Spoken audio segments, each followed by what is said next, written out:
पहले चरण का मतदान और जिस तरीके से रुझान आ रहे हैं, हम लोगों की अपनी सीटें, गठबंधन की तमाम सीटें, इसमें एक बात तय है, एक बात स्पष्ट है और रत्ती भर इसमें कहीं कोई शंका नहीं है। 14 तारीख परिणामों के बाद एक बार फिर से बिहार में अब एनडीए की मजबूत सरकार इस बार बनने जा रही है। हम लोग लगभग पिछले 20 दिनों से प्रचार कर रहे हैं और अब जब हम लोग सेकेंड फेज के प्रचार में हम लोग उतर गए हैं और आज जिस तरीके से मतदान पहले चरण का संपन्न हुआ, ऐसे में ये विश्वास हम लोग का और ज्यादा बढ़ गया है कि इस बार एक ऐतिहासिक जीत की ओर हम लोग अग्रसर हो रहे हैं।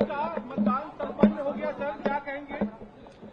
देखिए, पहले चरण का मतदान और जिस तरीके से रुझान आ रहे हैं, हम लोगों की अपनी सीटें, गठबंधन की तमाम सीटें, इसमें एक बात तय है, एक बात स्पष्ट है और रत्ती भर इसमें कहीं कोई शंका नहीं है और मैं इसलिए कतई नहीं बोल रहा कि मैं इस गठबंधन का हिस्सा हूं।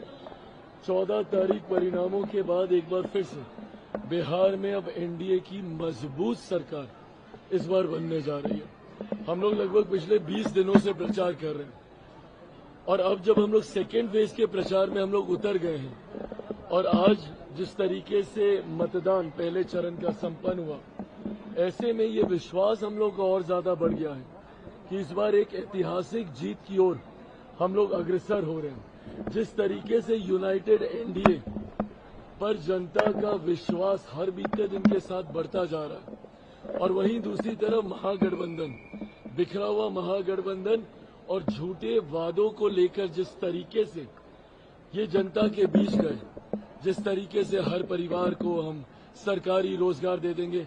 भाई, बिहार की जनता ज्यादा पढ़ी लिखी है, ज्यादा समझदार है। वो जानती है कि अगर राज्य का बजट इतना है और आप इतने करोड़ सरकारी नौकरी देने की बात कर रहे हैं, भैया अगर 2.5 करोड़ परिवारों को नौकरी देंगे तो गिरी से गिरी हालत में 7 से 9 लाख करोड़ का आपका बजट जाएगा। कहां से आएगा पैसा? ये सारी बातें जनता समझ रही है, जनता बोल रही है। तो ऐसे में मैं ये मानता हूं कि इस बार हमारा एनडीए का गठबंधन ऐतिहासिक जीत की ओर अग्रसर हो रहा है। दूसरा चरण की समाप्ति आते आते तक ये जीत का मार्जिन और बहुत ज्यादा बढ़ने वाला है। लखीसराय में भी चर्चा है कि चुनाव आयोग के 3 अधिकारी जो है लोकतंत्र की हत्या कर रहे हैं। क्या प्रियंका गांधी ने कहा है कि चुनाव आयोग के 3 पदाधिकारी लोकतंत्र की हत्या कर रहे हैं। आप सरकार को के ऊपर आप भरोसा करते नहीं हैं। प्रधानमंत्री को आप व्यक्तिगत तौर पर अपमानित करने का काम करते हैं। संवैधानिक संस्था में आपको संवैधानिक संस्थाओं पे विश्वास नहीं है। सेना का आप तुष्टीकरण करना चाहते हैं कहकर कि 10% आबादी ने पूरी सेना को कब्जा किया हुआ है। देश में आप अराजकता फैलाना चाहते हैं ये कहकर कि जेनजी इन बातों को देखे समझे, प्रवोक कर रहे हैं ना।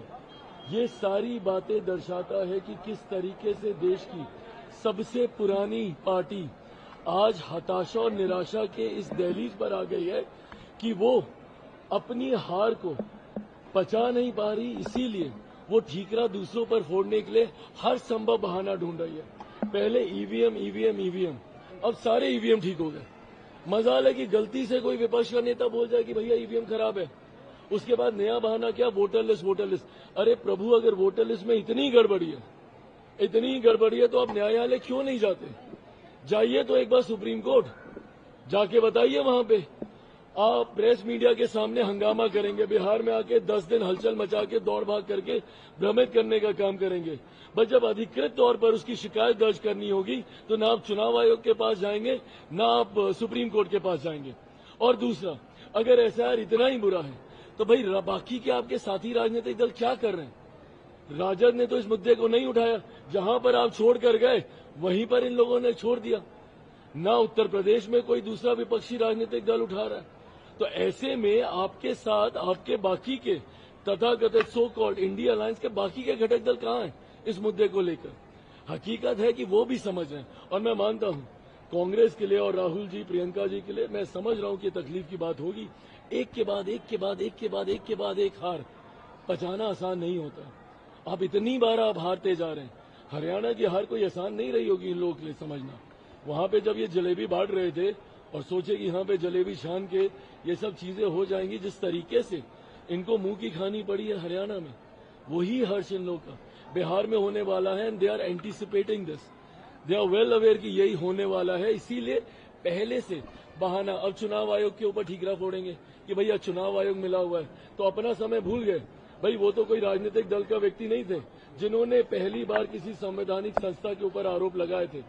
सीबीआई से ही वो जुड़े हुए थे और कांग्रेस के शासनकाल में उन्होंने कहा था कि सीबीआई तोता है। किसका शासन था उस वक्त? कांग्रेस यूपीए की सरकार थी और वो एक अधिकारी थे, कोई राजनीतिक दल नहीं। तो समझ में आता है कि राजनीतिक आरोप प्रत्यारोप हार को समीप देखते हुए आप कर रहे हैं। तमिलनाडु के मुख्यमंत्री ने कहा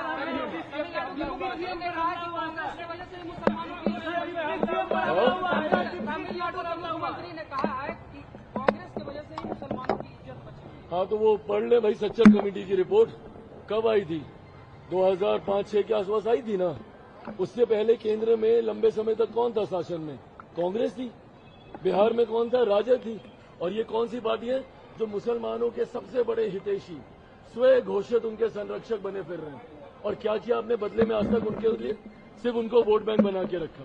तो अगर उनको लग रहा है अगर डीएमके को, तो मुसलमान भाइयों से जाके पूछ लीजिए कि भैया अगर आपको ऐसी ही इज्जत बचानी है और इतना ही अगर आपको मान सम्मान चाहिए, इतने में आप खुश हैं तो भैया संतुष्ट रहिए। क्या करें? हाँ किसके ऊपर हमला हुआ? उनके काफिले पे हमला हुआ। ये गलत है भाई। इस तरीके से दिक्कत यही है ना कि आप अपनी हार को समीप देखते हुए अगर आप इस तरीके से, और ये राजद का कल्चर रहा है, मैं बार बार, और इसीलिए ये वो घटनाएं हैं जो उदाहरण है जो फर्स्ट टाइम वोटर्स को समझनी चाहिए। अभी तो हार करीब इनको दिख रही है, तब ये लोग इस तरीके की घटना को अंजाम दे रहे हैं। कल को कहीं सत्ता में आ गए तो किसी दूसरे को ये जीने नहीं देंगे। और यही 90 के दशक में हुआ था जब हत्या, अपहरण, लूटमार, डकैती सब चरम सीमा पे था। आज हल्का सा इनको लगता नहीं है कि ये लोग सत्ता में आ जाएंगे तो ये लोग इस तरीके का हुड़दंग मचाने लगते हैं, जिस तरीके की भाषा का इस्तेमाल करने लगते हैं। और पूरा 90 का दशक बिहार आज अगर 90 में बर्बाद हुआ तो उसका जिम्मेदार यही कल्चर रहा है राजद का। और आज उसी का उदाहरण मिला है। जिस तरीके से डिप्टी सीएम साहब के ऊपर इस तरीके से लखीसराय में उनकी विधानसभा में इस तरीके से हमला हुआ है, ये चिंताजनक है, ये निंदनीय है। और मैं मानता हूं कि लखीसराय की जनता वोटाधिकार से जरूर इसका जवाब देने का काम करेगी।